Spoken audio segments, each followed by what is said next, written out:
Assalamualaikum warahmatullahi wabarakatuh. Nama saya adalah Fauzan Mubani, kelas 6B. Saya akan menceritakan kisah Nabi Yahya. Nabi Yahya merupakan anak yang dinanti-nanti oleh Nabi Zakaria alaihissalam. Pada masa tuanya Nabi Zakaria beserta istrinya yang mandul belum juga dikaruniakan anak. Lantas keduanya berdoa dengan penuh kelembutan kepada Allah Subhanahu wa taala. Allah lalu mengabulkan doa Nabi Zakaria. Wahai Zakaria, kami memberi kabar gembira kepadamu dengan seorang anak laki-laki yang bernama Yahya. Dan kami belum sebelumnya firman Allah dalam surat Maryam ayat 7. Nabi Yahya lahir pada sebelum Masehi. Sejumlah riwayat menyebutkan Nabi Yahya lahir 3 bulan dulu sebelum Nabi Isa. Nabi Yahya tumbuh menjadi anak yang cerdas, berperilaku baik, dan bisa menahan hawa nafsu. Allah menyampaikan kabar gembira kepadamu dengan kelahiran Yahya yang membenarkan sebuah kalimat firman dari Allah. Panutan berkembangan menahan diri dari hawa nafsu dan seorang nabi di antara orang-orang soleh, firman Allah dalam surat Al-Imran ayat 39. Nabi Yahya terkenal sebagai seorang yang sangat mencintai binatang. Suatu hari, teman-temannya yang bermain menyiksa seekor burung. Nabi Yahya meminta teman-temannya untuk melepaskan burung tersebut. Dan kami berikan hikmah kepadanya, Yahya, selagi dia masih anak-anak, dan kami jadikan rasa kasih sayang kepada sesama.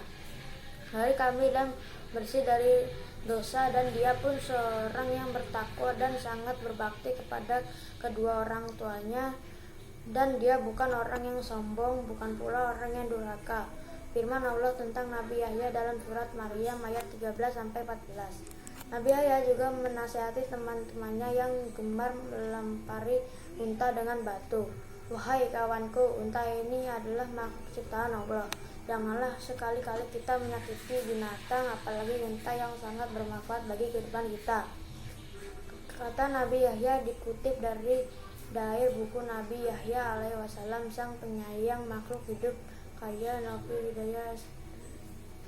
Nabi Yahya dewasa berdakwah mengikuti ayahnya Nabi Zakaria yang menyeru kebenaran pada Bani Israel yang berbuat maksiat. Nabi Yahya pun menganjurkan orang yang bertobat dengan mandi di sungai Yordan atau Asisairah. Mandi dikenal sebagai mandi besar untuk menyucikan diri. Dalam ajaran Kristen, mandi ini dikenal dengan pembaptisan. Nabi Yahya pula yang membaptis Nabi Isa alaihissalam. Nabi Yahya dan Zakaria juga melawan Raja Herodes yang menguasai Bani Israel dengan zalim. Raja Herodes tak senang dengan kehadirannya Nabi Yahya yang alim bijaksana. Nabi Yahya mampu menyiarkan agama dengan baik dan membuat Bani Israel berpaling dari Raja Herodes.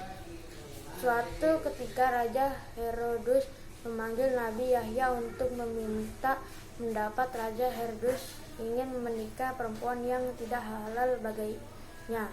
Putri Herodia sebagian menyebut perempuan itu adalah anak tiri Herodes, dan sebagian lain menyebut perempuan itu keponakan Herodes.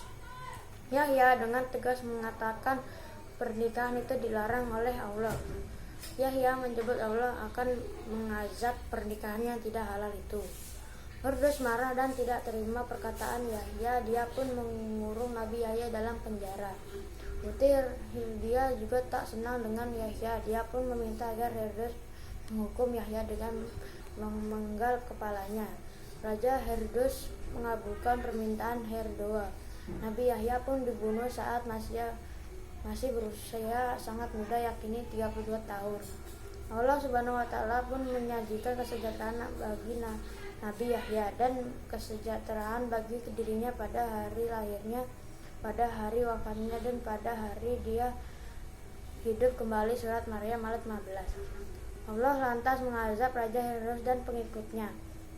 Sesungguhnya orang-orang yang mengingkari ayat-ayat Allah, membunuh para nabi tanpa hak, alasan yang benar, dan membunuh orang-orang yang menyuruh manusia berbuat adil, sampaikanlah pada mereka kabar gembira, yaitu azab yang pedih. Surat Al-Imran ayat 21. Dari kisah Nabi Yahya terdapat jumlah pelajaran yang dapat dipetik. Pertama, Nabi Yahya mencontohkan adab terhadap binatang. Manusia hendaknya menyayangi binatang sebagai ciptaan Allah. Menyayangi binatang berarti mengakui kekuasaan dan ciptaan Allah. Nabi Yahya juga berani memberitahu teman-temannya yang salah. Nabi Yahya juga dengan tegas menentang perbuatan keji dan mungkar seperti pernikahan yang dilarang oleh Allah. Dia takut meskipun dihukum dan dibunuh.